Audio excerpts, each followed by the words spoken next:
Excellent. Well, good afternoon, everybody, and I'm delighted to say this is going to be about the promptest start in the history of Dubai, which is fantastic. So we're off to a great effective start. I don't want to keep you here for longer than is necessary. We're running a really tight time schedule. I'm Ajay Mavinkurve. I'm based in London, and I represent the Institute for Entrepreneurship at the business school. Come over here at least 3 times a year to replicate a lot of the resources that we have in London for the aspiring entrepreneurs, and to make sure that we give you guys as much support as basically the guys over there. So the two obviously locations close to you interact, and I'm here to support both. I had a very busy few days in Dubai. I was speaking at STEP earlier this week, which was fantastic in terms of representing a real hub of activity for startups and entrepreneurship. There are a few of you there, which was great to see. Thank you for coming to support. And lots of more entrepreneurship activity going on in the region.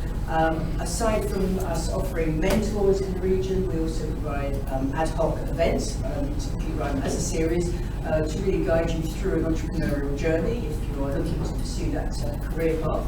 And we're here this evening to welcome Keshav, who has recently located over to Dubai. In fact, I'm not going to say anything more, I'm going to steal your thunder or give you too much of an introduction, only to say that we're delighted to welcome him here this evening, and he's got a great story to tell, has put an incredible amount of effort and work into his session this afternoon, so thank you for joining. And we are going to have a natural comfort break about halfway through, but we'll be wrapping up by 6:15 at the latest. The session is being recorded, and for those of you who are current students, you'll be able to access it in a couple of days or maybe a week or so on Canvas. How many of you have got access to the entrepreneurship areas on Canvas, on LBS Careers? You should all have access. If you don't, then you need to speak to Zara in the office, or you can drop me a line, and I'll be glad to make sure that you know where exactly you can find the entrepreneurship resources. There's a plethora of support available for you guys, and it's basically there as part of the Institute's offering.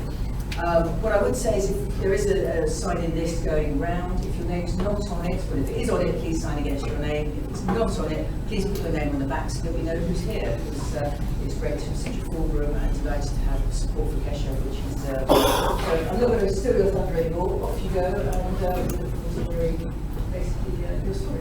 Thank you, Jane. Thank you. Good afternoon, everyone. Good afternoon. It's a pleasure to be here, and thanks to Jane, the London Business School, Noof and Evie for making this happen. I'm delighted to be here, and hopefully I won't make a fool of myself today, so fingers crossed. As Jane introduced, my full name is Chennakeshav Adya, shortened to Keshav. I am an alumnus of LBS. I did the Executive MBA in London in 2015. And I must say that I have I've always enjoyed being at LBS. This is the first time I'm here in this position, so I'm really, really delighted to be here. So what is this session about? This session is about sharing some of my stories which I've encountered along the last 10 plus years of my life, when I transitioned from the corporate world into the entrepreneurial world. And I must have set up about 20 odd businesses. I have grown, managed, sold, buried several businesses. And this is essentially a combination of all of that in today's session. So there are 6 themes broadly.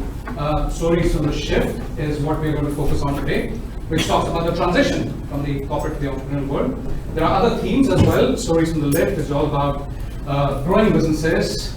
Stories from the thrift, which is about bootstrapping businesses and starting off with a clean slate of paper.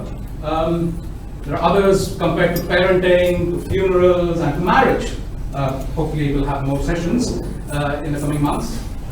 So I thought as an entrepreneur, maybe I should start thinking about monetizing this as well. So I said, okay, how about me converting what I've written to a book? So there is a book in the works. It's on Indiegogo. If you'd like to buy a copy, that's the link.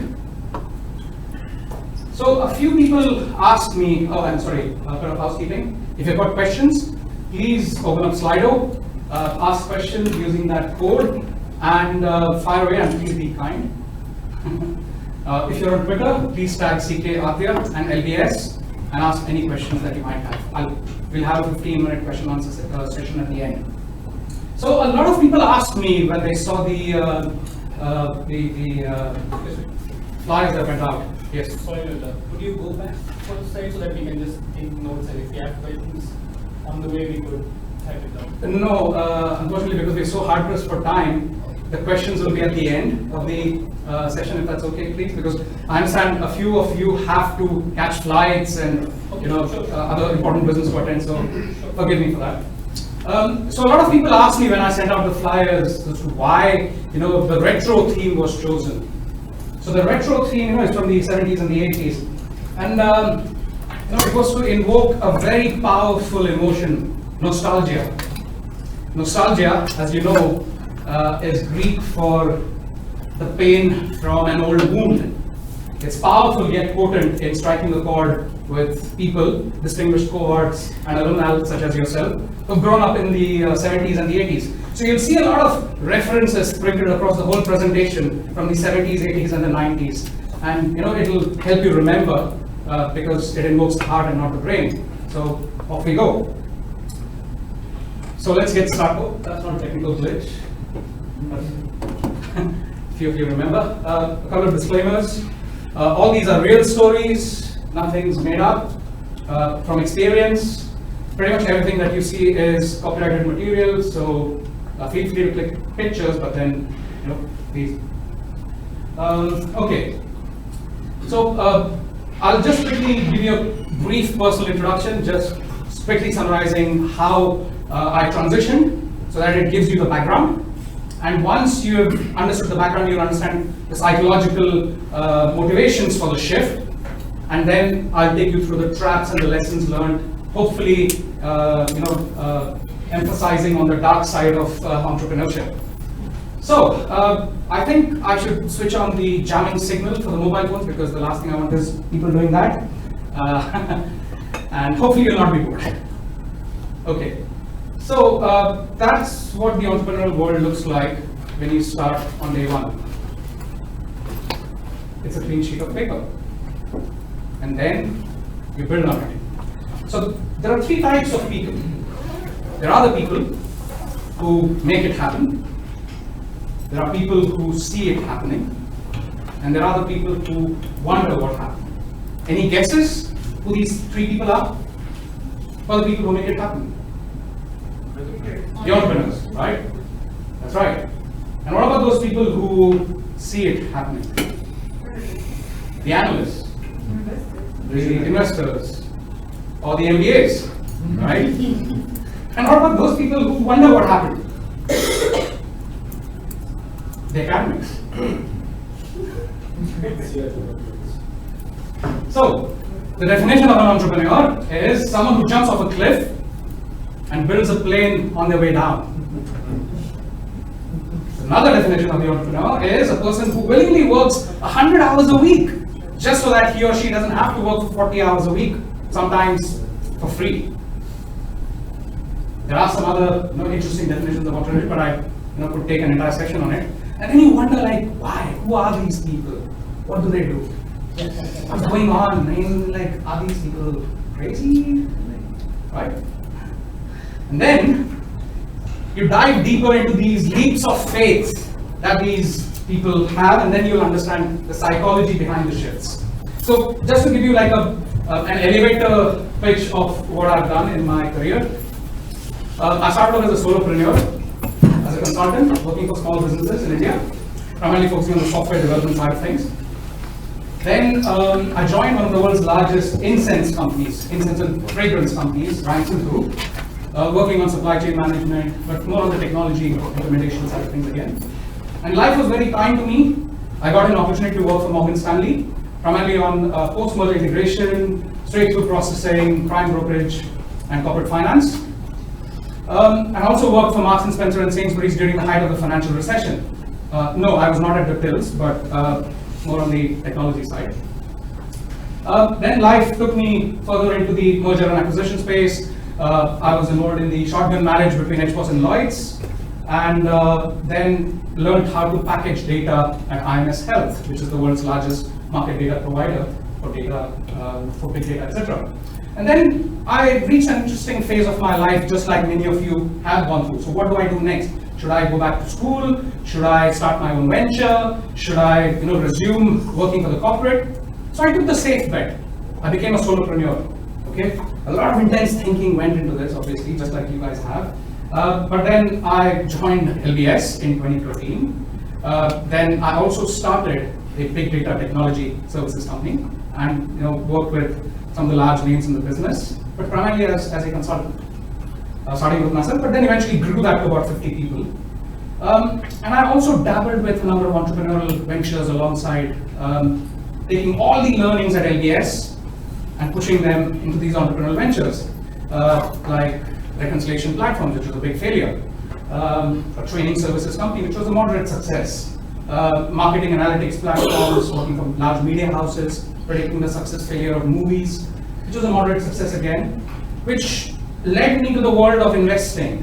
And I must say, post that, I became an angel investor, an advisor to businesses, and I worked on several other businesses along the way, some which I'm still a part of, including an accelerator incubator. And I had a couple of kids along the way to make it very interesting in those 2 years, yes. So in those 2 years, I must have lived about 20 years of my life. And that's what any normal day at LBS looked like. It was just constant juggling. I was the juggling funambulist. And then that's what I looked like on day one, and that's what I looked like when I left school. So you can see the difference in about a year, something. Did entrepreneurship do that to me? Maybe. But then I had 2 little boys along the way, as I said. And I said, maybe I should just take a break from the madness. And I went back to a little, I went back on a mission, saying I need to spend more time with the boys. So my life went from that, which is the entrepreneurial world, to that. And once this transition happened, I really, really loved it. And with a vengeance, I said I'll be back. I left the entrepreneurial world and went back to the corporate world, where I dabbled with smart cities, Internet of Things, big data, all the buzzwords. Worked on it was a $1 billion corporate. Grew a team from about 5 people to about 250 people, and eventually quit that business because, again, the entrepreneurial bug was, with me. And again, I reached a point where I considered going back to school, doing a Sloan program, perhaps, or starting a business again, or going back to the corporate world. And I chose all 3, and I decided. Again, yes. It's like a roller coaster journey. And I decided to combine all 3, and this is what I'm doing for the last 3 years. I'm in corporate finance now, the dark side. So I've combined pretty much all the experience gained in the last 10 years of my entrepreneurial life. And I help businesses, small mid-sized businesses, grow, raise capital, equity, debt, help private equity funds, venture capital funds on fund placement, work on mergers and acquisitions, also do a bit of mentoring, leadership coaching, etc. So that's what my resume looks like now. These are some of the transactions that I have either originated, led, or worked on in the last 3-something years with Adan Corporate. So thanks for patiently, hearing about the personal background. Now let's understand the motivations of the shift. Why do people shift from an established, cozy lifestyle that they are with in the corporate world and move into the, the unknown? So what's happening here? So people move for 3 reasons if it's self-inflicted. If you've, pushed yourself into it. There is this short-term dissatisfaction with what they're doing. Politics in the workplace, not being promoted, anything, a lousy email from a coworker. And this is what Monday mornings look like. You just feel bored, you just drag yourself out of bed, and then you realize, what the hell am I doing with my life? And then, there's this extended sense of stuckiness where you think, oh, am I even worth what I'm doing? Does anyone really care? And then you realize that you're stuck. No matter what you do, you're stuck. There's no way out. And I'm sure a number of you can identify with some of this. Or you might have a really terrible boss like this one, right? Yes, the TPS reports. Or you could be pushed into entrepreneurship or a big change in your life because, there could be redundancies because of a merger or an acquisition, or businesses might be closing down. Or the fit is not there with what you're being offered. So I promised myself I will not have any text on screen. This is, forgive me for using this slide, but this is the only slide which has a lot of text. So most people like to stay in this comfort zone and never really venture out, because as humans we are programmed to be very comfortable.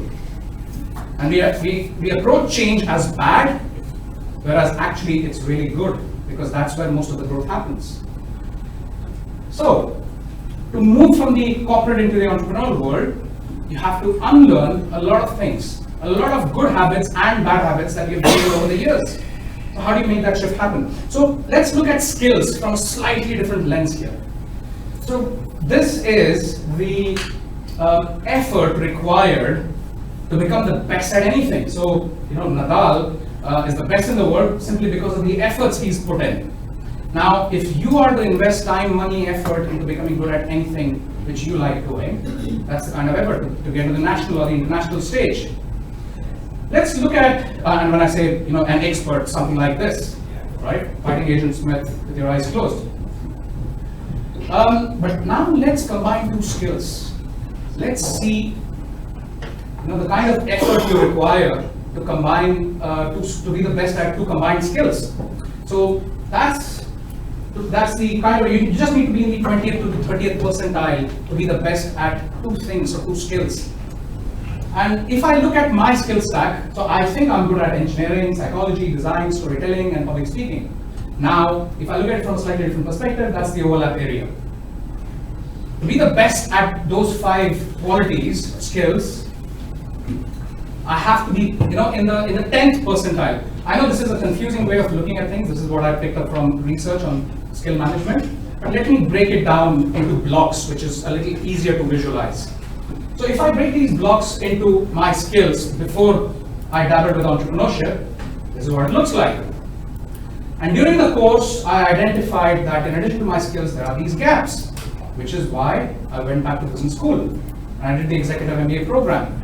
And once I did the executive MBA program, my comprehension of finance went from just understanding what financial statements are to more about the interplay between the financial statements, more about understanding the impact of how one part of the business impacts the other.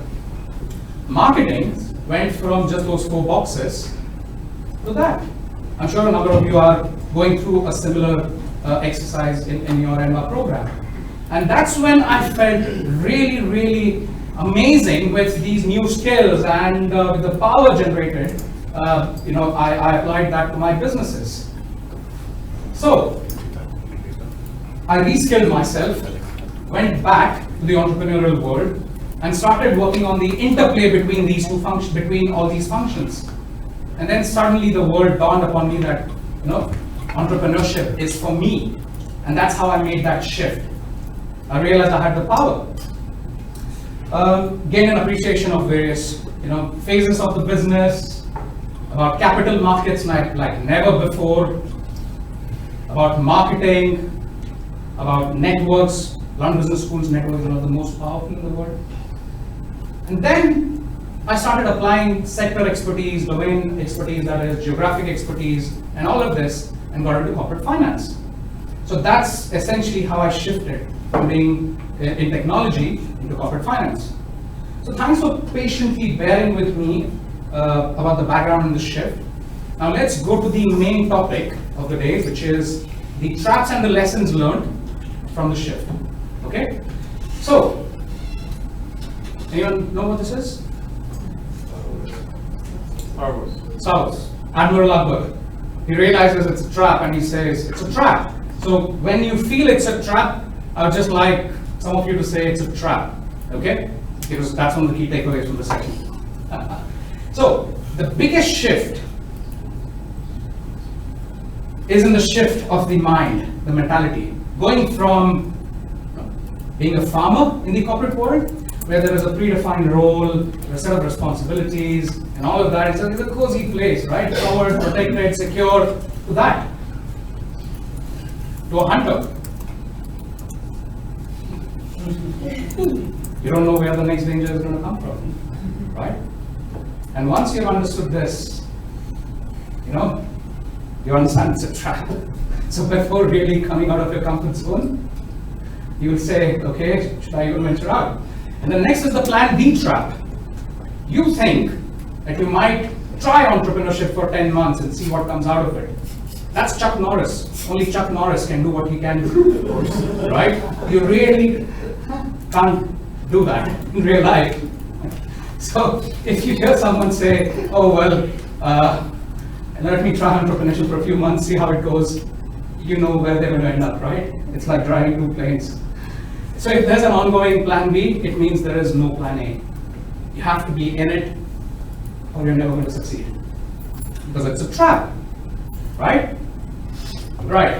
Then it's about the passion. A lot of people say, oh, I want to be an entrepreneur because of, I'm very passionate about things. Okay, so if you're more passionate about founding a business, any business, than the actual business, then it's a trap. It's a trap? No, I think it's a face palm. But yes, you're right, it's a trap. Then, there are all these things about, oh, I know people in my network founding businesses, so I should found businesses too. I want to become an entrepreneur. I want to make money. And then, what do you think this one is? Trap. It's, I don't know what's happening, right? Brains being fried.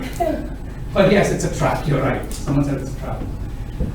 Then there's this retirement trap, where you think you work for 4 or 5 years and you make enough money and then you stop sacrificing today for some imaginary tomorrow, or sacrificing your current time, making somebody else's dream come true. But again, you think that the retired life will look like this for you, whereas in reality it will look like this. There are no boundaries when you enter the entrepreneurial world. So it's a trap, that's right. And then there's the flexibility trap. You think, oh, as an entrepreneur, I can work my hours, I can choose who to do business with, I can do whatever I like. But in reality, you will need clients. You will need someone to pay your invoices. It's a Monday every single day. If you don't do it, your business will collapse. So, it's a trap, right? Okay, now coming to the more serious stuff. Entrepreneurs, in the corporate world, there is this bigger, larger than life perception about oneself. People have a fancy title in some sort of large corporate, and they believe they are the corporate. But when they step out from the corporate machinery, out in the real world as an entrepreneur, you leave all that corporate machinery behind you. You no longer have access to the admin, the HR, the technology, the finance, the marketing, and the other functions which you're so used to, right? So, you go from that situation, where you have a lot of power, to that. And then you'll realize how lonely you are, right? And then you also lose access to the American Express card, right? You don't have access to the fun coupons anymore, which you can throw away just like that. You go from that to that.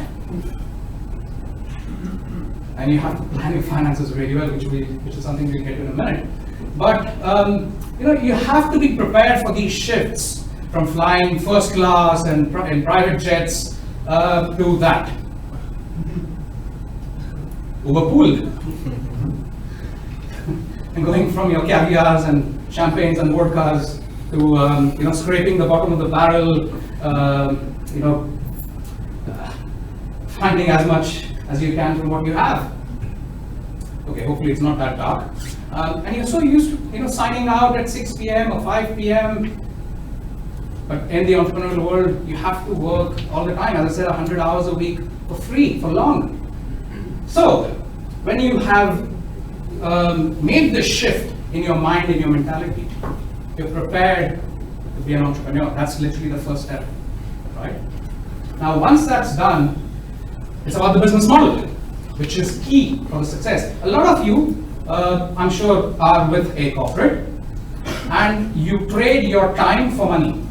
You work for 10, 20 hours, 10, 15 hours a day, and you get money in return in the form of a monthly salary or a bonus. So there is no leverage here. You see, one of the big shifts when you move from the corporate to the entrepreneurial world is treating time as a currency. Because time is something you can never get back. So when you move from becoming an employee to being self-employed, yeah, as a contractor or a consultant, you're still doing the same. You're still trading your time for money. You aren't really, leveraging your time. So who are the real entrepreneurs? The real entrepreneurs are the people who have a business, who are able to trade their time and leverage other people's time as well in the process, making money. There are some passive entrepreneurs as well who are investors, who put in money and make the most of the money, which is what some of you are as well. So what business model, what area is right for you? To begin any entrepreneurial venture, you need 3 skills: engineering, marketing, and sales. Now, if you're really good at one of these 3, but really bad at the others, then I would suggest, you can't really build a product, I would just suggest you stick to consulting services. You trade your time for money, you have contracts, you bring on other people who have similar interests. If you're looking to break further, and if you're looking to build a product, then choose wisely who your other co-founders or your founding team members are going to be, because you need those 3 skills. And it's only when these 3 skills come together that you will have the perfect product market fit. But hang on a second, where does finance come in? Finance is not here. Any ideas? You really need finance skills to start a business? Maybe you need it later, not at the start. Exactly, spot on, unless it's a fintech venture. You're right, absolutely right. So, the first thing you'll have to do is build the business model. Now, as you start transferring everything from your brain on a piece of paper in a Word document, you realize that you identify what you're getting involved with. And once you have broken through, the next trap is about finding what business model. There are 44 business models that exist. Should I go for a software as a service business model? Or should I go for some sort of, let's pick a really funny name, the IaaS, the infrastructure as a service model, or a high touch model? Which one is the best fit for your business? You're confused. You don't know what's happening. So what do? You have to start somewhere, and once you start somewhere, and if it's not going in the direction you wanted to go, you pivot, right? You pivot. It's like a Ross thread. Because it's a trap, right? It's a trap. The business model is a big trap. Now, there's one other thing I was mentioning. There are 2 great addictions. I've tried only one of them, but yes. A monthly salary is one of the biggest addictions. Because when you start your corporate career, your salary is probably somewhere there. And then you start with a studio apartment, and then you work, use Uber, and eventually, as you rise up the ranks, your salary increases, so does your lifestyle. And as your lifestyle increases, your addiction to the comforts also increase. And once you're addicted to those comforts, you can't really break out of that insidious prison that comfort is.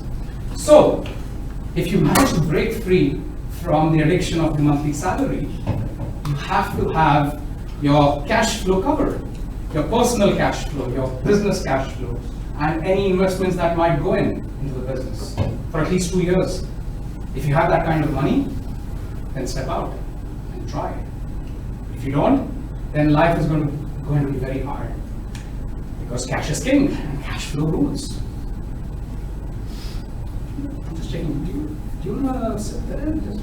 Okay. Because it's a trap. The monthly salary is a trap. Now comes the next trap, which is the attention trap. Now, to help you understand what I'm talking about,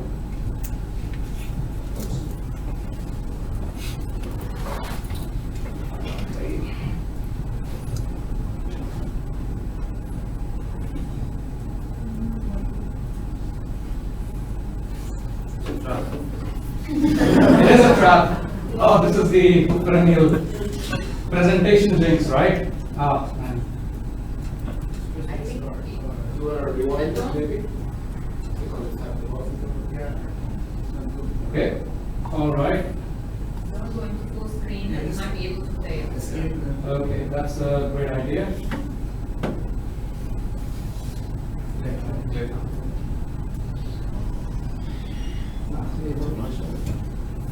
We're excited now for the next slide. Yes. I'm giving it away, right? Knowing what I'm on about, I've come to this tennis court.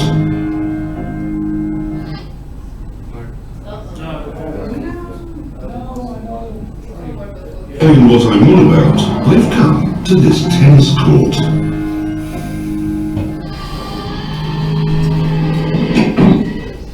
This is what it's like to be in the corporate world. We go operations, sales and marketing, technology, finance. This is easy, manageable, and I can do it all day. Now, let me show you what it's like to drive An entrepreneurial venture.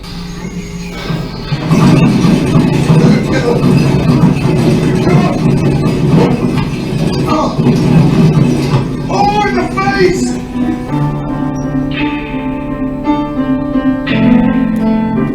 Okay, so that's what it looks like.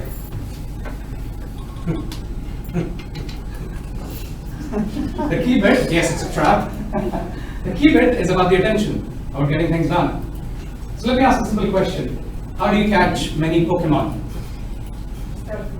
Start with one, okay? And I asked my 4-year-old how to catch Pokemon. He answered this brilliantly. You identify the Pokemon, you corner it, you capture it, and then you pocket it. So that's exactly what this is about. So the best way to complete any activity in the entrepreneurial world is you understand what you're going to target and then capture it. So the focus is key. Because it's a trap, right? Now, about goals. Dreams don't really come true, Goals do. The first thing as an entrepreneur is that you need to do as an entrepreneur is set a goal. What mountain you're going to climb. And once you've decided what mountain to climb, you set the objectives and the keys of the OKRs, and you go from strength to strength. Sometimes you'll realize that you're climbing the wrong mountain. But it's about who has the ability to recover from this failure and go back and climb the mountain, the right mountain, is what matters. So, once we have moved past the goal hurdle, you have to start planning. So, you start writing a business plan. Okay, you think it's not important? Fine. You'll realize that after the 10th venture that a business plan is really, really important. But yes, it helps you understand what you're getting involved with. It helps you understand what the cash flow statement's like, what to plan for, and so on. And after this, you're much prepared, much better equipped, I must say, to understand what sort of playing field you're in. And then you hire the right co-founders, you reassess, and once you've reassessed, you hire more people and you take it forward. Now, once you've done all this, you can achieve your goals, just like Mario did. So, the next trap is, fine, you've got the business plan, you know you have to do all of this, but where do I start? Because that's me. So as I said, you have to hire the right co-founders, you have to let them do their business, and then once you realize what they're capable of, you hire the next team. And then it grows. And finally, you're able to achieve what you had started. It's a trap. The next trap is the self-doubt trap. A lot of people struggle to move out of the corporate world into the entrepreneurial world because they doubt if they're going to survive there. A lot of these doors look closed because you don't have the motivation to go and check if these doors are unlocked for any reason. But once you have made that effort to go out there and open these doors, you'll realize they're unlocked. When I was at Morgan Stanley, for example, I just wondered what it would take for me to join private equity or investment banking and switch to the other side. But thankfully I tried, but a lot of us don't try. So open the door, freedom, and trust yourself. Because only you can get yourself out of the trap. Now, the next trap is all about the mind. I'm busy all the time. It's the monkey mind. It keeps you busy. So how do you, stop yourself from getting into this once you get into the entrepreneurial world? There's this Moscow technique, which I'm sure some of you have worked with already. The priorities, the must-have, the should-haves, the could-haves, and the would-haves. If you think of it from a slightly different perspective, this is what it looks like. And once you've identified who the Darth Vader is, you just work against him and focus on what matters. Learn to say stop. You will be bombarded by people, by clients, by technologists, by pretty much everyone in your team into doing everything. But you have to learn to say stop. Otherwise, of course, it comes at a cost. Sleep deprivation, anxiety, stress, to name a few.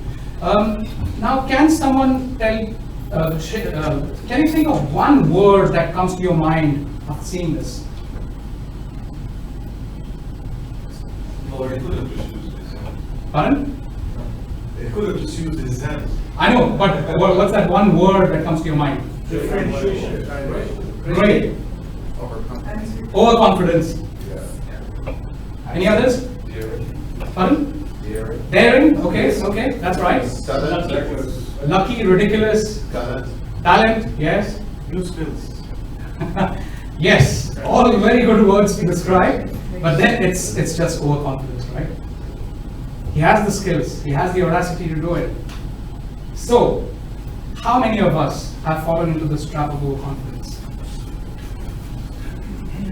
It's when you realize that you don't really, you might have the skills, you might have the audacity to do things, but then you don't really think through on what you're getting into, right?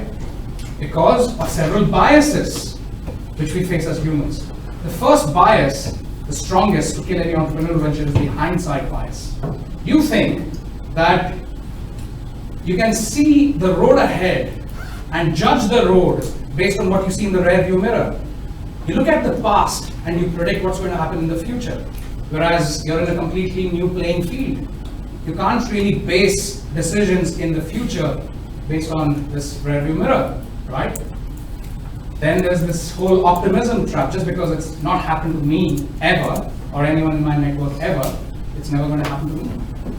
So, the over-optimism trap is another thing entrepreneurs fall in, because it's a trap. As humans, we want to be, we want to be motivated to do things without thinking through. So, one of the things that has really helped me overcome this trap is the Johari window. So the Johari window is essentially about finding your unknown unknowns, i.e. things you don't know about yourself, but others know, or things that you know about yourself, but others don't know, i.e. your hidden skills, as they call it. And that helps you identify your unknown unknowns. And the unknown unknowns are the ones where you don't know that you don't know. So you narrow these windows by the virtue of feedback and learning, and this helps you break bad habits as well. So the next trap is about this feeling of time. Time perspectives. Who here feel rushed up all the time? Okay, only one person, I believe you. Okay, all of us, because it's a trap. Because we are constantly rushing from one activity to the other, because we think it's high priority. Whereas in reality, the concept of time just does not exist. Time flows. We have invented methods to capture time, using clocks and watches, But time is something which is relative, right? So people who are in a constant rush feel so because of their mindset. Similarly, people who think they have all the time in the world also attribute that to their mindset. Now, these are two extremes, and there are good and bad sides to both ways of thinking about time. In this case, for example, you think you have all the time in the world to build your business, and then suddenly you realize that a day has turned into a week, and a week has turned into a month, and time just moves by, and then you go back to the scarcity trap. So one of the ways out is to have some sort of a balance between scarcity and affluence. And the only way in which you can do that is by bringing in diversity of culture, gender, age, because you need to have different perspectives of time. And this is where having the right co-founder or the founding team is really, really crucial. Now, has anyone come across the Potemkin village? So back in Russia in the 1800s, the king wanted to impress his queen, and he took her to a village. Now, the guy who ran the village wanted to impress the queen as well. So he put all these placards or these fake display boards just to make it look larger than what it was. So there was an entire village filled with these cardboard cutouts, which made it look like there was a big village, but in reality there was nothing. So this is a term which a lot of businesses use because perception of the brand is what matters. Now, a lot of us, when we move from the corporate to the entrepreneurial world, have to leave behind this perception. But we also are in charge of motivating others, so we have to build this perception. You see what I'm saying? It's a delicate topic. So where do you draw the line between reality, between the truth and deceit? Is the trap that most businesses fall in. Moving on, there's this perfectionism trap. You try to sharpen the pencil till you find the best tip, and then you realize that you've run out of the pencil, which leads to slow decisions. Who here looks at this when they do things? Is it perfect? Is it there yet? See a few hands. And then you fall into this trap.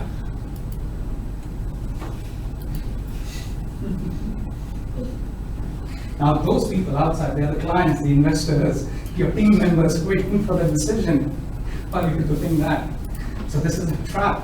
And a lot of perfectionists find that entrepreneurship is not for them. So, on the flip side, on the other extreme, there's the fast-paced trap, where you're so used to, as an entrepreneur, making decisions really quickly, that it reminds me of this scene from Speed. You have to keep moving at 60 miles an hour, else the bus explodes. So it's the fast trap that a lot of businesses and a lot of ventures fall in. So how do you stop these traps from coming to play? You need to have the right co-founders. The founding team is crucial, but unfortunately, a mistake we make is when we look at people, we don't really understand or try to understand who they are. They will show signs, but we conveniently ignore those signs because we want them to be who we want them to be. Because we want them. So this founder misalignment trap is one of the worst things that can happen to your startup. So when you move from the corporate world, you might think you're partnering with the right people, but then a lot of things which you have to think through, like the naysayers, the pessimists, the cynics, the people who will say no to everything, who will not believe in what you believe in. They work against you in opposite directions. And on the other side of the spectrum, you have the yes sayers, the yes men, the yes women. If you notice, they're actually working against each other. Even though they're facing each other, they're working against each other. So the idea is to find the fit founder. Sorry, I got that wrong. The founder fit. The founder fit. Above the product market fit is the founder product market fit. So if you manage to find the right co-founder or the founder, you'll do really well. Now, once you find the right co-founder, you might fall into this trap of, do I really need to have some sort of an agreement or paperwork in place before we start? Do I really need to incorporate?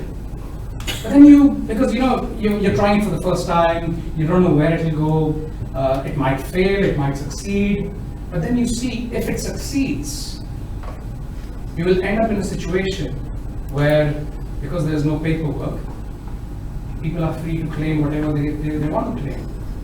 You get into overdraft, you pay, from your own pockets, and because there's no agreement, your financial hygiene goes for a toss. Because success has many fathers, but failures are often.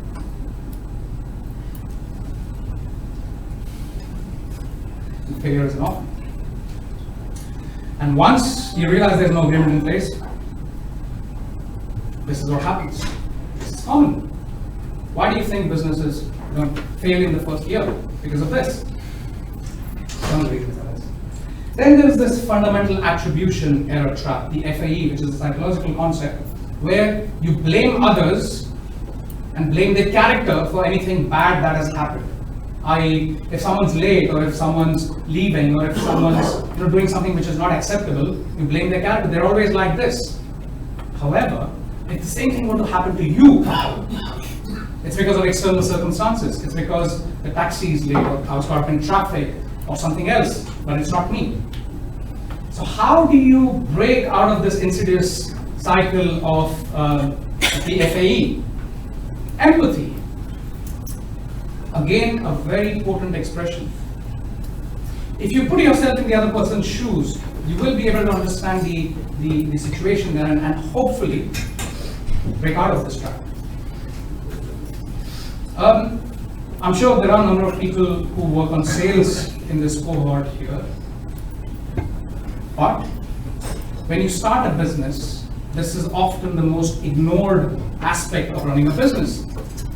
You don't understand what your sales funnel looks like, and once things start moving forward, it becomes very difficult to change things over the next year or so.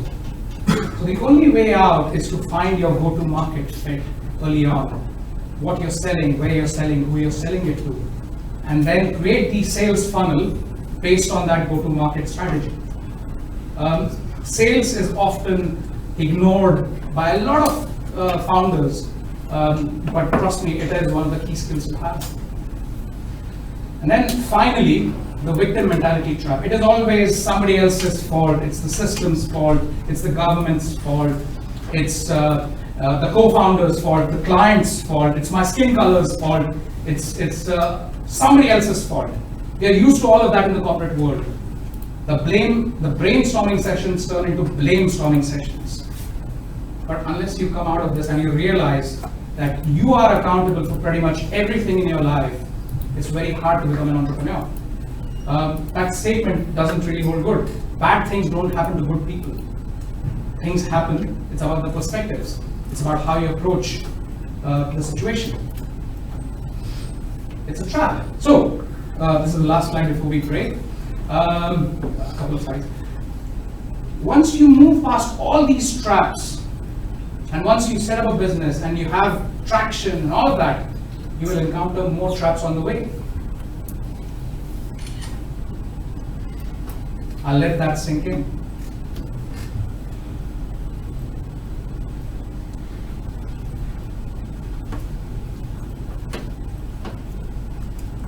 So do you really want to be on the other side? It's a question you have to ask yourselves. I think you're good for time, right? 5:30? So we have an intermission now, and we'll see you in about 10 minutes. Yeah, we've got some refreshments outside, just a comfort break. As I said, there is a sign-in list going around. If you could circulate that, that would be great, just to make sure you know. Thank you so much, Keshav. See you all back here. Is that another trap? It is a trap! I like the...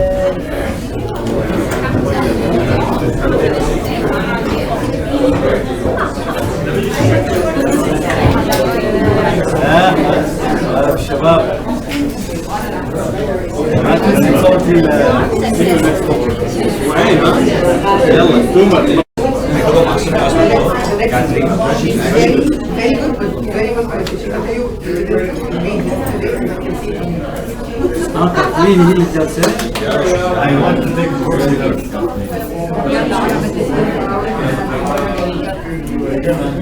you asked me to try to make a dream, and that's what you want.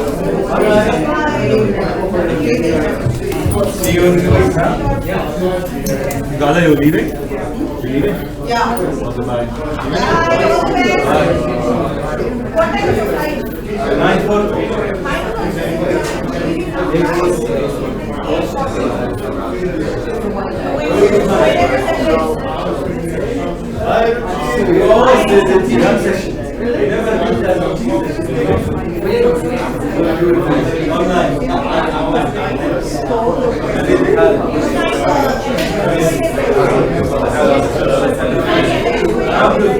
Thank you. That was amazing. But you did that. Thank you.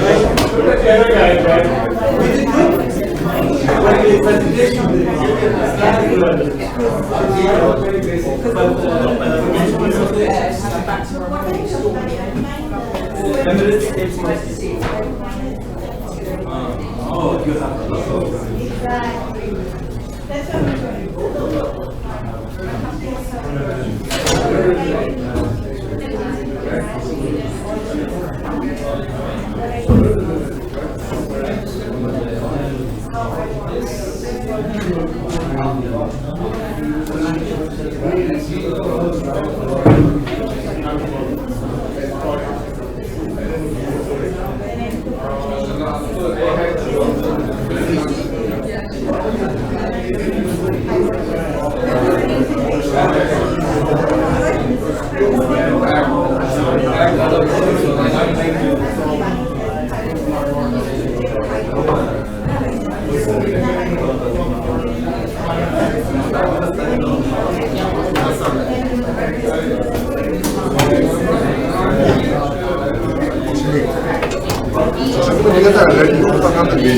Πάμε.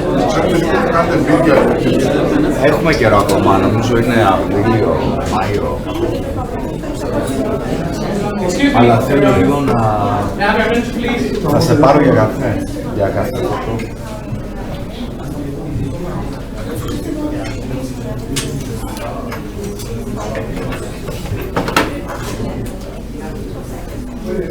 Okay, we'll get started in a minute or so.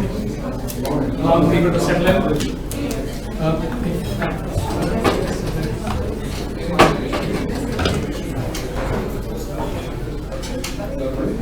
Okay, so the next part of the talk is titled The Dark Side of Entrepreneurship.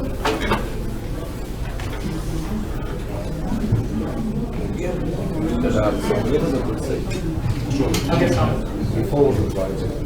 Yeah. You're always on the dark side. Those are the good reasons.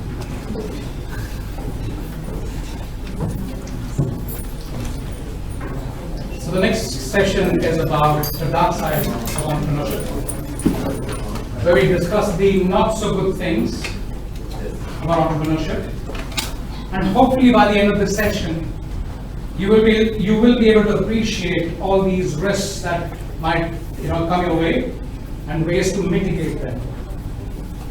It's not meant to be a dark session, but dark things can happen.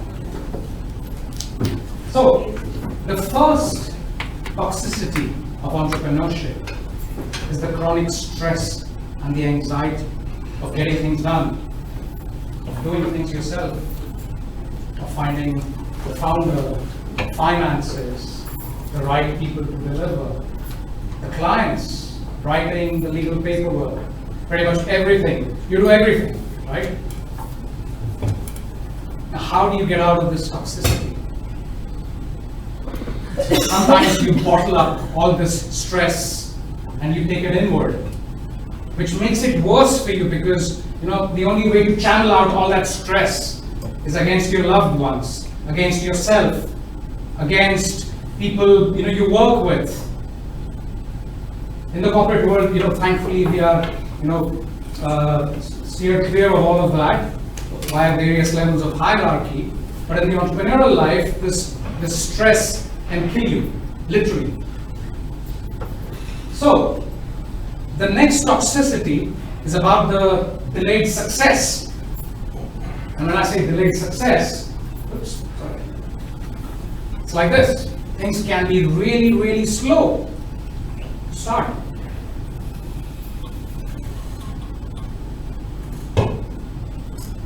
It's that. It's a video file thing again.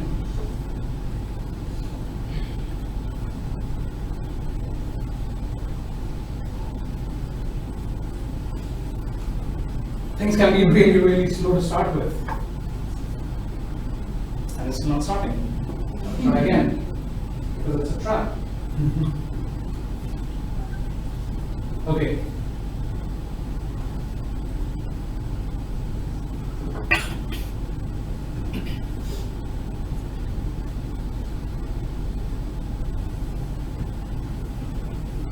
This is what the entrepreneurial life and the journey looks like.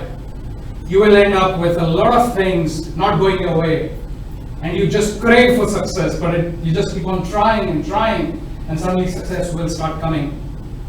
And you go through these moments of euphoria and hopelessness together at the same time. And I thought there was no better way to describe this than this game of Tetris. Pardon? Very true. Very true. I'll just put this back in presentation mode here. But you see, success takes a while. And to get there, you have to go through the toxicity of fatigue and uncertainty, which is chronic in nature. You just can't escape it. You think you've just crossed a hurdle, you've crossed more hurdles and more traps, which I described in the last session. And then you face your biggest fear, and you fight the fear. You get hit, you fall down, and you stab the fear. You try your best to get out of it. Things work, things don't work sometimes, but eventually you pull yourself together, and you surpass that fear, and you say, yes, I'm prepared for the next level. And then it's rinse and repeat. You get to the next stage, and it's pretty much the same journey over and over and over again. So entrepreneurship is literally a marathon of marathons. You think you're running a marathon and that's it. But then, you finish the marathon, and surprisingly the next marathon starts. And it just keeps going on and on and on. To compound things, entrepreneurship can be very lonely. In the corporate world, you have a team, you have a function, you have a department, you have the company values, pretty much everything to align to. But when you get out of all of that, it's just yourself. You're stuck in your room, your house, your school for that matter, and you don't know how you're going to go through all these traps. So the only way out is by having a great co-founding team. Or working with other entrepreneurs in parallel and being each other's support, standing shoulder to shoulder with those other entrepreneurs and making things work and being there for everyone. The next toxicity is about the constant conflict which you encounter. But it's not just about managing the conflict without throwing a punch. It's also about maintaining your level of humor and being a little jiggy about it, just so that you don't hurt the other person. The clients, for example, will keep throwing punches at you, and you can't punch back. You have to play safe, you have to play along. You can't really do anything about it, else you lose the client. So it's going to keep coming at you, and you have to keep escaping it. Pretty much what's going on there. And next is about the constant arguing with your co-founders, which is why the co-founder fit is the most important part of entrepreneurship. You keep arguing over silly things. You keep arguing over fonts, colors, something as stupid as those, to the other side. Where do we incorporate the company? How do we, who do we take money from? What valuation are we looking at for the business? And it just keeps going on and on. Unless you have some sort of a mental fit to handle this toxicity, you will lose co-founders really, really easily. So there is another series, by the way, Stories from the Rift, which talks about the similarities between entrepreneurship and marriage. So this is one of them, by the way. This will get into those talks. Then there's this whole toxicity of the lack of boundaries. You don't know where your personal life starts and your professional life ends. Because you're working all the time, no matter where you are in the world. You think you have the flexibility, but in real terms, you don't really have any flexibility. You go from one sales deal to the next sales deal, to failures, and you have to keep motivating yourself and others to keep working. Then there's this whole hopelessness which creeps in because things are not working.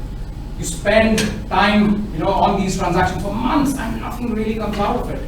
Co-founders leave. You lose a lot of money on the wrong things. And then reality hits you that you were wrong all the time. So how do you, make yourself mentally resilient is the question. There are ways in which you can do that. I'll share that in a few seconds. But this is another toxicity which you will have to get used to.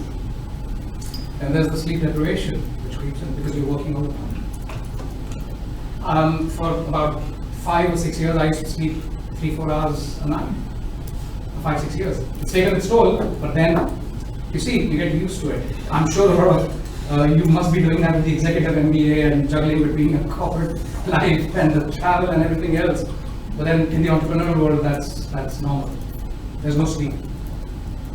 And then, once you get to a point where you think you're stuck, you start punishing yourself because time equals money is what we've been taught our entire lives. But the concept of time works slightly differently in the entrepreneurial space because you don't really start making money from day one unless it's a consulting engagement. But that's not entrepreneurship. Till the product is built, till the product is sold, till you have clients, money doesn't really come in. Even after that, you will not have serious money for a very long time. So 3 years later, you suddenly look at your bank balance and you say, if I had worked for those 3 years, I could have made this much. And then you say, it's so stupid to get into this, right? What do you do? So that's another toxicity. You have to handle this every single minute of your life. Then there's this lack of direction. You don't know which way you're headed, where to pivot, what business model works for you, what geography works for you. So you have to start prioritizing, segmenting, filtering. Just have to keep doing it every single with every single activity in your business. And once you've achieved this, you'll be in a position to see clearly where you want the business to go. And then you hire, you build your teams, and all that will happen. Then there's the lack of stability because of the financial, because of the other perks that you get with running a business. You're stable, and you get a monthly salary, your outgoings are covered, and everything else is covered. And your team's secure. But then in the entrepreneurial world, you have to get used to the instability and the uncertainty. You have to keep slipping, falling, picking yourself up. There's nobody else to pick you up. And then the constant states of euphoria and paranoia. So bipolar disorders, very common in entrepreneurs because a day can start with that happening and end with that, where you have some sort of a superpower and then you realize that you're not of the world. And then there are the addictions. Comfort eating, drinking, drugs. A lot of bad things. People do a lot of bad things as entrepreneurs. So, how does that work? And then there are a few other dark things which, they just think, oh, should I just disappear? Or where, I should probably just die or something like that. And then you just want to run away from everything. You want to run away from your family, your friends, your colleagues, especially after a failure. And some people actually do it. You take a break, you go back, you have an epiphany, and then you realize, you do some self-introspection, you realize, maybe I was just a bit too hard on myself. Maybe life isn't that bad after all. Maybe after encountering your first failure, you realize that the business or the company is not me. It's not me as a person. You realize that your family loves you, your spouse, your parents, your friends and family, some of them at least still love you. And And then, you go a little kind on yourself. You say, okay, fine, it wasn't that bad. You learn your lessons, and then you move on. So, entrepreneurship is essentially, as they say, going from failure to failure without the loss of enthusiasm. It's about how hard you can get hit and yet keep moving on, which is what will decide how successful you are. You can say the same thing about life or the corporate world, but in the entrepreneurial world, it's a bigger struggle than all of that.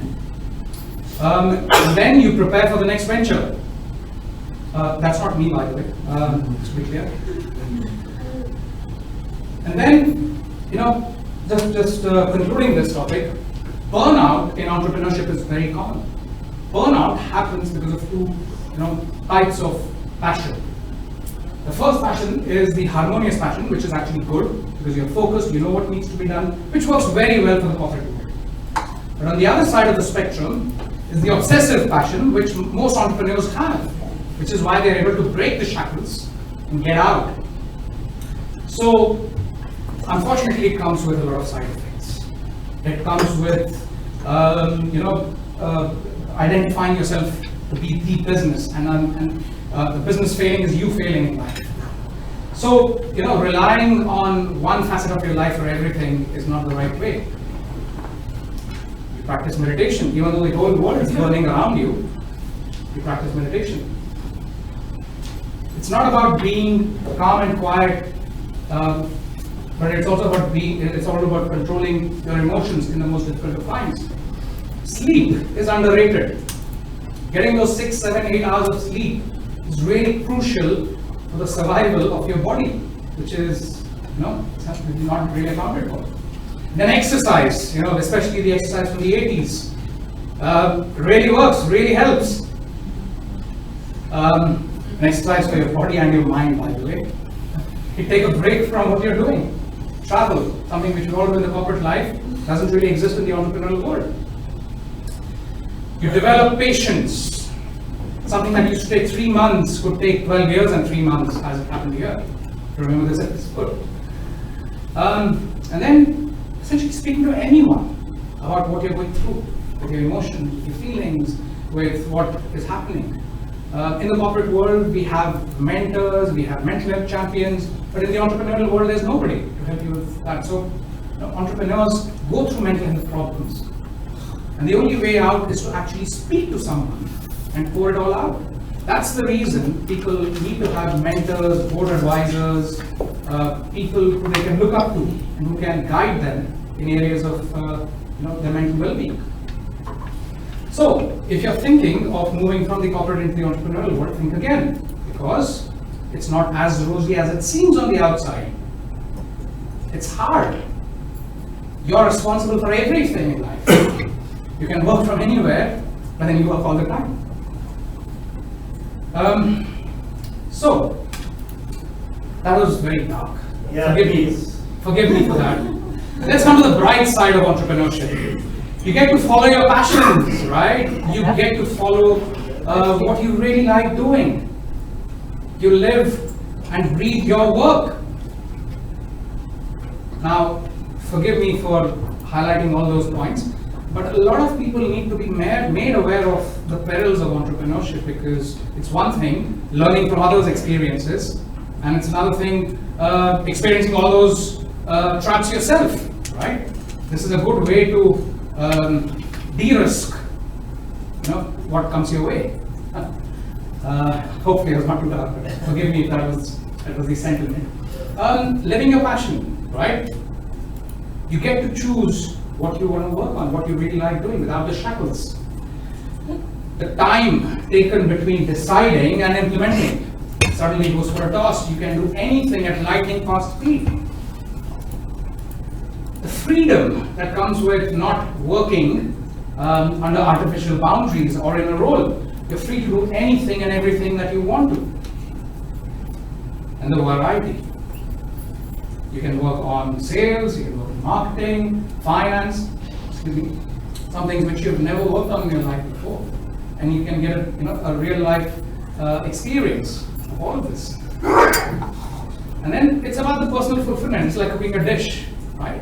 You bring together various things, you know what you're cooking, and once it comes out really well, you have that sense of fulfillment.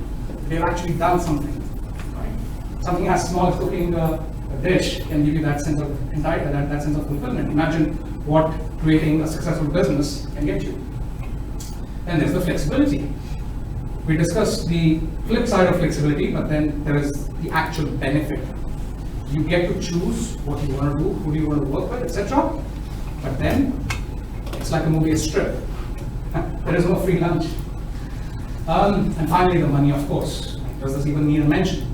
Right? The money is really great if you do really well, and money will come as long as you avoid these traps. So with that, to conclude the next few minutes, if you imagine success in a business or in an entrepreneurial venture to be an iceberg, we see that it's just the tip of the iceberg. What people aren't really aware of is what lies beneath that iceberg, and what one has to go through to be able to succeed. So, entrepreneurship is a marathon of marathons.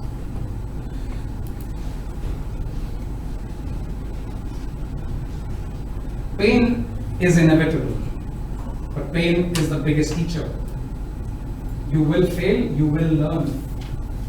But bear in mind that the pain of regret is many times more than the pain of failure.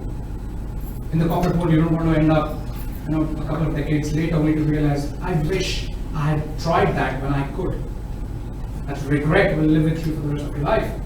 But what pain do you want to experience is up to you.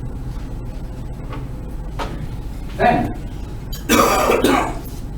if you're really serious, should I say, about quitting your job, think again. Entrepreneurship is really hard.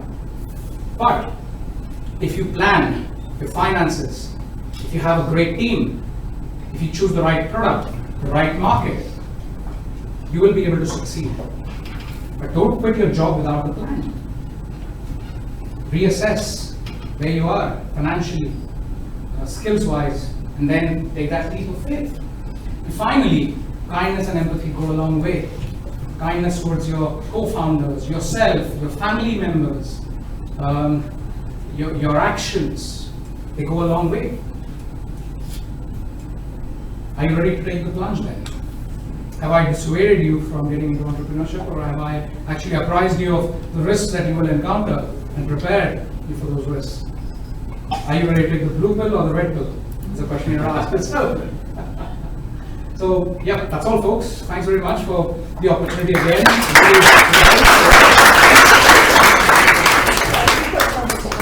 Oh, yes, we've got about 15 minutes. I'm sorry, yeah, that's a bit of a self-plug, shameless self-plug. As an entrepreneur, I thought, might as well make use of this opportunity to write a book about this. Good at talking. Okay, questions, guys? Yeah. Yes. Hi, my name is Adan and I'm actually an entrepreneur. I graduated about a year ago from school and then I went directly into the business world. My challenge today is that I frankly feel like I started building teams, started hiring people for doing whatever I wanted to do. But then the problem is for me growth. And growth is very tough because when you have limited cash, so how much can you scale? Without scale, you can't make money. But when I went out to the big firms, I went on Delivery Hero, I went to Kareem, I said, why not you guys introduce grocery and pharmacy in your platforms to make more money? They said, this idea is great, we want you, but join the team. But I don't want to join the team, I want to work for myself. And that's my biggest challenge now. Like, do I go with them or do I just build out a competitor? But I use them, they're my back-end sourcing. So that's my biggest challenge now. How do I scale? It's a bit difficult when you encounter such situations, right? Yeah. Well, traditionally what would have worked is, if you had thought of this idea a couple of years ago, and if you had built something on your own, even a working prototype, a minimum viable product, and if you had taken it to a corporate, they would have thought of buying you out. So that is where a lot of acquisitions tend to happen. Unless you're able to do that independently, it's going to be very difficult to start now knowing very well that they have your idea and they can very easily put together a team, and they have the cloud, the data, and the ability to knock it out faster than you can. So it's your call. Unfortunately, it is one of those situations, it is one of those dilemmas in life. Very happy to have a chat about this later. Yes. It was in one of your last slides. So, yes. What do you think is the minimum things you need to have in place before you take the plunge and quit your job and start hunting your dream? So, what was in your case the things that you made sure you had in place before you actually take the step? So, in my very first startup, I had a clean sheet of paper when I took the plunge. I literally jumped off a cliff and built the aeroplane on my way down. But as I started understanding the space a bit more, the only, I wouldn't say advice, but the only thing I can suggest is have that business plan. Have the business model, the business plan, and the co-founders in place before actually taking the plunge. If you don't know what you're going to embark on, if you don't know where the skills gap lie, and if you don't know what you're going to do for the next 3 years of your life, then it's not really worth taking that plunge. I know it's underrated, writing a business plan is underrated, fine, you can conveniently leave out the financial model because you can't really project numbers, or you'll have to pull out numbers out of thin air, but write the other bits of it. Right? What the product is going to look like, what services you're going to sell, what the go-to-market strategy is. That is the key, the go-to-market strategy. Because when you go out in the market, you're looking to sell something. If you're focused on building something and then taking it to the market, then it's a sure shot failure. The best approach is to have a client and build something for the client and then take it to the market. Because you know that you'll have at least one client who will pay for whatever time and effort you put in. So again, very long answer to that, but the 3 things are having that business model identified, writing the business plan, and having the right co-founders. Complementary. Yeah. I understood that you said 2 different things. On one hand, that either you go for entrepreneurship or you stay in the corporate, so you can't do both. You can do both. And yet you said that at one point you said academia, corporate, and your venture. Could you explain that? Is what I'm doing right now, that is? Yeah, how can you manage? How can we so manage? if you're in the corporate, you're not ready to take the plunge yet, but still launch your startup.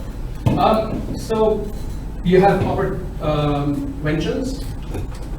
I've experienced a couple of those corporate ventures. In fact, my last role was with the corporate venture. Where we took ideas, we converted those into MVPs, and then we plugged it in the corporate ecosystem. So that will give you an experience of, finding that needle in the haystack. Which of those ideas will work? Which of those ideas are really worth putting your money and your effort into? But not using your money, okay? You're using the corporate's money there. So that's like the safest way to succeed, going back to your point about taking a risk with somebody else's money. Once you've understood the nuances of how this whole ecosystem works, once you've built your networks, once you've built your networks of investors, developers, potential clients, you can then take that plunge. And you have essentially de-risked yourself because you know exactly what works. And you'll start out with a product or a venture which will sell. Oh, that answers your question? Not quite actually. It's more if you're still in the corporate, yes, but you want to launch something on the side. Okay, on the side. Okay. Yeah, exactly. So I have my idea. Yes. I don't ready to take the punch. Yes. Then I hire a team and maybe again, work through a team. It goes back to the last question then. You're right. You understand what you're getting into, right? By writing that business plan, by figuring out what business model you want to follow. It might be yourself when you start, but then you realize that you're good at sales, you're good at marketing, or you're good at engineering, one of these three. And depending on what you're good at, you choose the other co-founders who bring in the complementary skills. If you bring in two other engineers and you're an engineer, it's a sure sort recipe for failure. So once you've brought in those complementary skills, you'll be in a much better position to identify where your product is going to sell, where what challenges or what risks you should be aware of. And then once it takes some sort of shape, you can then take that plunge. I know a lot of people who've put together these plans, who've put together some sort of an MVP. They have received funding, they've managed to get clients straight away, and some people are a little more conservative for obvious reasons. So they take that plunge once it's reached some sort of point. But again, going back to the Chuck Norris analogy, it's very difficult when you do that, because if you're working 50 hours a week for the corporate and 100 hours for the, you can't really work 100 hours then.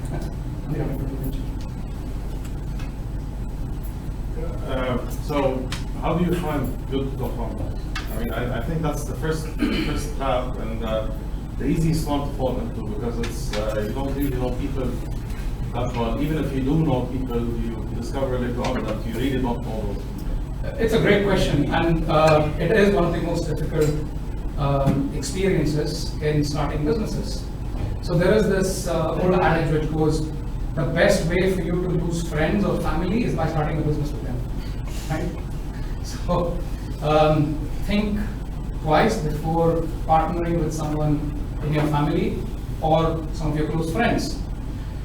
While there is an element of understanding, empathy, them knowing you inside out and all of that, which is great, phenomenal, there is the risk of you losing them forever because of all these traps. So where do you look for your co-founders? Here in your class. There is something that binds you together, yeah, doesn't matter. But then, you're not really as close to them as you are with your friends or your other friends or your family. So this is a great place to find a co-founder. I've in fact co-founded businesses with 3 of my classmates. In fact, the current business I've co-founded was with my group mate at LBS. And this is one of the places to look for. The other is obviously, you attend all these networking events, the conferences, the events, and you get to know people, what they're capable of. If you work with people who are first-time co-founders, there's a very big risk. So you look for failed entrepreneurs because they know these traps. And there is, this overconfidence involved as well. So to break that barrier, you'll probably have to ask them, targeted questions. So what did you learn from this failure? If people are open about it, if people talk about it, it means they've got nothing to hide. And once you've identified who that person is, it's just about getting that person interested in working with you, which is the other difficult part. The biggest challenge in hiring co-founders is hiring someone who's more intelligent, more capable than you are.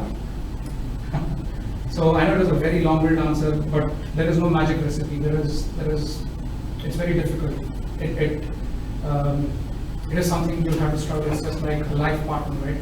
Who do I marry? Because entrepreneurship, to face it, is like marriage. Who do you think you can fight with every day and yet not break it is another question you should ask. Can you run it solo without having any co-founders? Of course you can. Of course you can. You'd be a consultant. And you hire the product or the marketing guy if you do not know those two areas? Of course, I know several people who started off as a solopreneur. In fact, I did that myself. And I hired people and then hired someone to actually, like a delivery manager, to take care of client delivery, independent business development professionals to handle sales, market development, other activities. And then once I reached a certain point, I was able to hire other co-founders and build that. A lot of people do this. But again, you need to be clear in your head. You need to go through all these traps of loneliness, of the struggles about finding the product market fit. As long as you're capable of all three, engineering, marketing, and sales, you can do that. Yes. Yes, sir. Yeah, through the slides, you mentioned planning. Yes. In more than one occasion. And, Yes. how much of it you have to go, and then where do you draw a line and say, okay, I've done enough planning, now I can actually. So it's just like, should I say, so if you don't mind me asking, I'm just trying to give an analogy here. So where are you put up? Where are you staying? I'm staying in Oman. In Oman, right? Yeah. So how did you get from Oman to here? Flight. I took a flight. You took a flight, but then to get from your starting point in Oman to this class, you had to go through several rounds of planning, right? You had to book a flight ticket. You had to figure out where you want to go, what time, and then you had to book the hotel. So there was an element of planning involved, and then there was an element of improvisation. So you had to, whether you want to take a taxi or the taxi, right? For example, whether you want to book a taxi or book a taxi on the fly, and so on. So it's entirely up to that individual. It's entirely up to how much risk that individual can take. But a good approach is if you line all your ducks, it's very easy to just strike them off as opposed to taking the risk. While and that's what the business plan and that's what the business modeling and the business plan does for you. It helps you go through the entire journey and think of all the risks. For example, if you're traveling from Oman on a different passport, you might want to get your visa stamped. So that's a risk you've identified straight away, as opposed to going to the airport and realizing that you can't really fly to Dubai on your passport. So you see that level of planning, and get the visa stamped, I need to go through all this, collect all this documentation, which is where all these fintech startups need a lot of planning, because you have to go through jump through the regulatory hoops, the compliance hoops, and hundreds of other things before you can actually get started. So I hope that was okay. Yes. Thank you so much. My pleasure. Great presentation, and everything what you are saying really fits very well. At least in my case, because I'm trying to move from corporate to my own startup. And I have a question regarding the funding. Yes.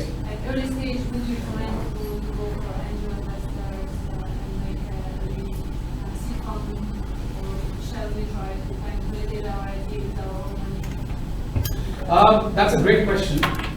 But unfortunately, there is no size, there is no one-size-fits-all approach here, because it all depends on your business model. If you're in the import-export business, then you practically just need a working capital. If you are in a software development business, a product business, you will need some sort of angel funding to begin with, some seed funding to begin with, followed by rounds of angel investments, etc., till you acquire clients, till your product is ready to ship. If it's a technology services business, you don't need any funding at all, because you're just bartering time for money, and then it's just about building on that and using labor arbitrage, capturing those proceeds and investing that back into the business. So the best way to grow a business is by not raising any capital at all, if you ask me, because then you'll be so self-sufficient and you're so focused on growth, on scale, that it kind of the business funds itself. Thanks, Keshav. I want to ask you, how do you avoid conflicts when it comes to sharing success or failure to the group? That's a great question again, and I've encountered it hundreds of times. So you can build all your financial models on how do you value your contribution to the business. Whether opening a door is value, or whether building a product is value, or just bringing your personal brand to the company's value, right? But the general rule of thumb is the person who does all the grunt work and knows where the company is heading and is the key driver needs to have some sort of a majority shareholding. Otherwise, it's a recipe for disaster, because then decisions could take months to close, and you can't really make any headway on a lot of things. There are certain models in which you can use to have the shareholding in place. For example, you can start off with an equal shareholding while retaining about 20%, for example, based on success, based on being with the company for a few months, a few years, shares that vest over a period of time. You can have employee stock options for new people to join, and so on. All that is subject to the type of co-founders we work with. If it's a stranger, it's very easy to do all this because there are no emotions attached. But if it's someone you know, like in my case, most of my co-founders are people I've either worked with, I've studied with.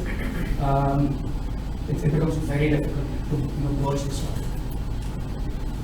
It's a bit selfish question for my batch and me. So there are a lot of electives offered. There are a lot of elective courses offered at ABS.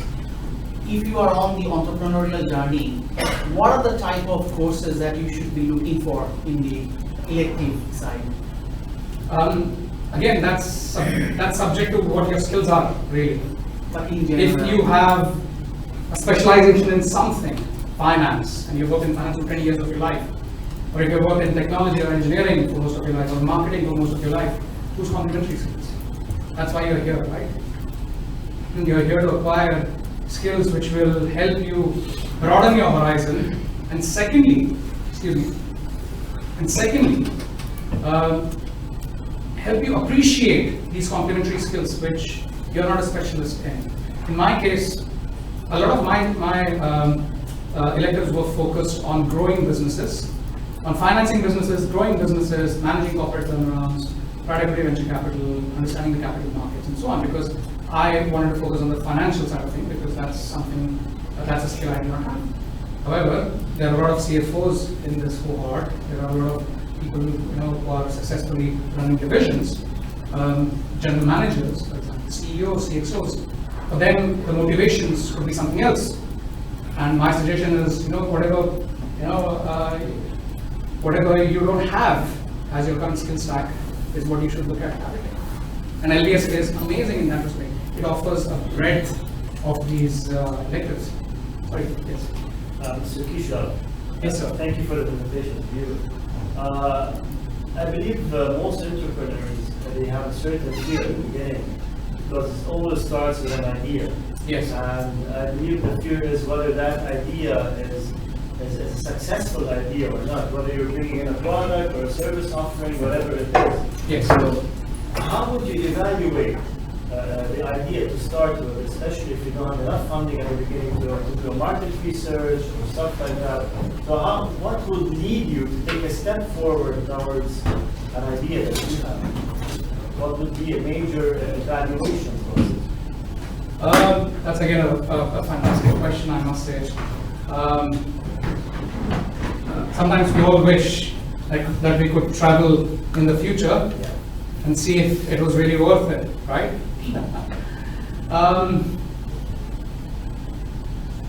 That will come from experience. Is it a gut feeling thing? Because no, it's not a gut feeling. You read books and you watch YouTube videos of these self-motivations kind of stuff. As I said, I don't let motivational speakers lie to you. Now, so let's take an example. Let's run through. Let's use an analogy here. Okay. What are your thoughts on investing your time, money, effort into a blockchain company? It's a very open-ended, weird question, right? Yeah. So what specifically within blockchain? I don't know. Then you start digging deeper. What specifically within blockchain?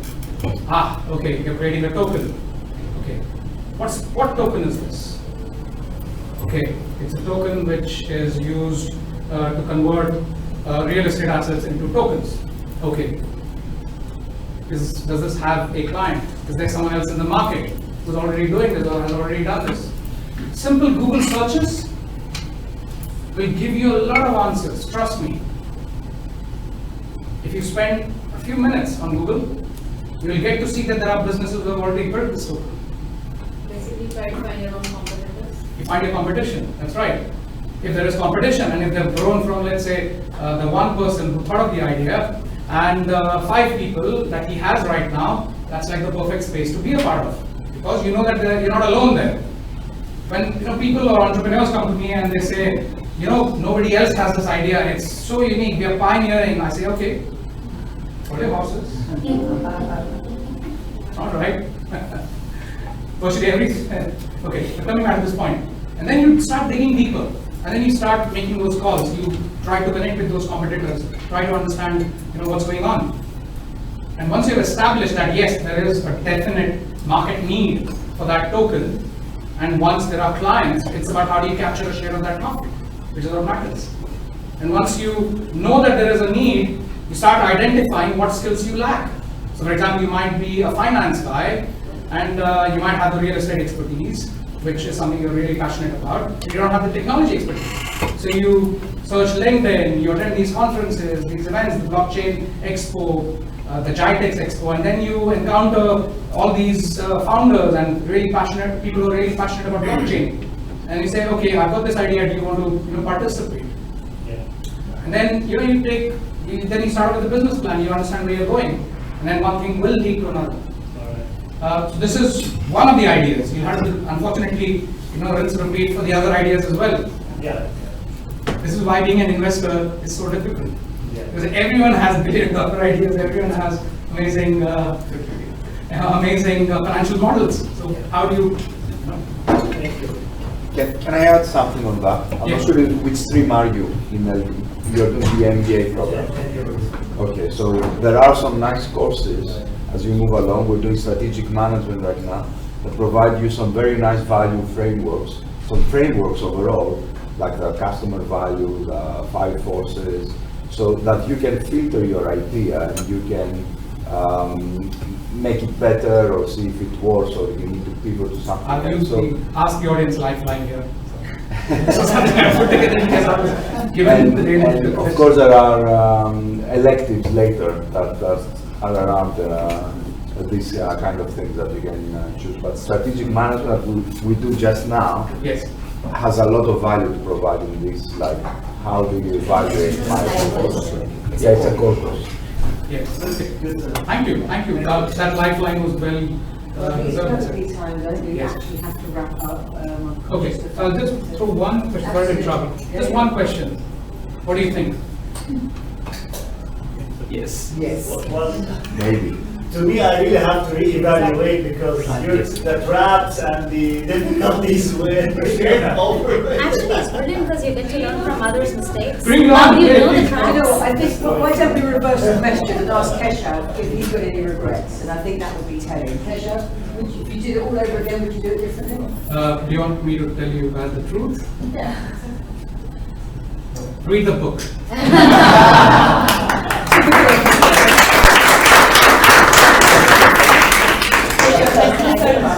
There are some Slido questions. There are some questions on Slido. Slido, we go response to those afterwards. I think first of all, I'd like everybody to show their appreciation.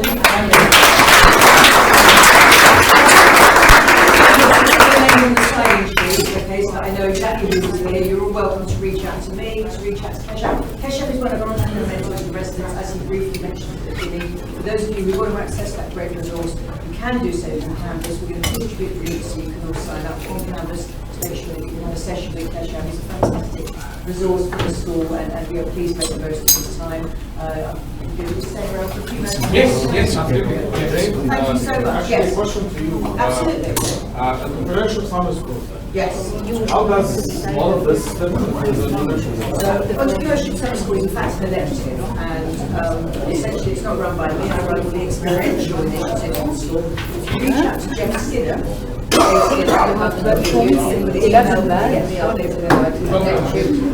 you can effectively speak to him about